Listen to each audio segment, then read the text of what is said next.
গয়নাটা কিন্তু কিনে দিবা। ওই যে ফকিনের বাচ্চা আইতাছে, এই টাকা চাইবো। এই তুমি ওরা সামলাও, বলবা যে আমি অফিসের কাজে বাইরে গেছি, ঠিক আছে? আরে শিহাব, শিহাব, ছোট বউ, শিহাব কই? ও তো বাড়িতে নাই, অফিসের কাজে ঢাকার বাইরে গেছে। আপনি হুট করে আসছেন, ইমার্জেন্সি কোনো দরকার ছিল? আমার আইতে কইছে, এজন্য আইলাম। সকালেই তো শুনলাম শিহাব বাড়িতে আছে। তুমি শিহাবরে একটু ডাক দাও, ওর সাথে আমার জরুরি কথা আছে। আর না ভাইজান, ও বাড়িতে নাই। ওর অফিসের কি যেন ইমার্জেন্সি কাজ পড়ছে, অনেক টেনশনে ছিল, ও বের হয়ে গেছে। ছোট বউ, এটা তুমি কেমন কথা কইতেছো? আমি 2 ঘন্টা আগেও তো তার সাথে আমি কথা কইছি, হ্যাঁ বাড়িতে আছে। আর ভাই আমি তো বলতেছি ও বাড়িতে নাই, ও বাড়িতে আসলে তখন আইসেন, তখন বইলেন ওর সাথে কথা। ছোট বউ, শিহাব আমারে কইলো ও বলে ব্যবসা বাণিজ্যতে অনেক লস খাইছে, অনেক ঋণ পাতি হয়ে গেছে গা। আমি বড় ভাই বাইসে থাকতে আমার ভাই কষ্ট করে চলবো, এটা কি হয় ছোট বউ কম?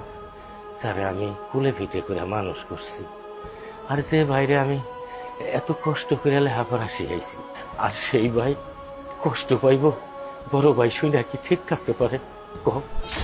এই চোটে উত্তরপাড়া আমার ভাগের এক টুকরা জমি আছে, এই জমিটা সর্দারের কাছে বেচা কিনার কথাবার্তা হয়েছে। সর্দার আমারে বাইনা হিসাবে এই যে 5 লাখ টাকা দিচ্ছে। ধরো ছোট বউ, শিহাবরে এই টাকা কটা দিও, আর কইও তোমার চিন্তা ভাবনা করবার না করছে।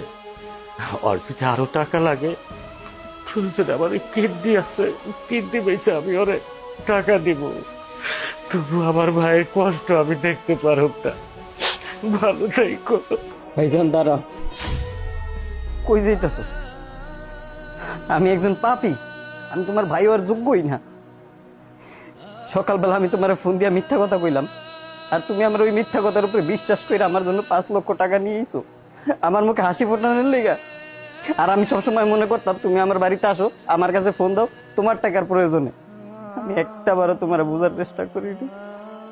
ছোটবেলা থেকে তুমি আমার কোলে পিঠে করে মানুষ করছো, খাইয়া না খাইয়া লেখাপড়া করাইছো, মানুষের মতন মানুষ বানাইছো, বাবা মায়ের মতন পালছো। কিন্তু আমি বিনিময় কি দিছি? শুধু ধোকার মিথ্যা কথা। সেই মিথ্যা কথার উপর বিশ্বাস কইরা তোমার শেষ সম্বলটুক তুমি বিক্রি করে আমার জন্য 5 লাখ টাকা নিয়েছো। তুমি একটাবার নিজের কথা চিন্তা করলা না? তুমি নিজেই তো চলতে পারো না, তুমি আমার লেগা নিয়েছো। ভাইজান তুমি আমার মাফ করে দাও ভাইজান, আমার শাস্তি দাও তুমি। আমি যে অন্যায় করছি ভাইজান, মাফ পাওয়ার যোগ্য না ভাইজান, তুমি আমার মাফ করে দাও। সব কর ভাই, আমি যে তোর কাছে ফোন করি টাকা পয়সার লাইগা,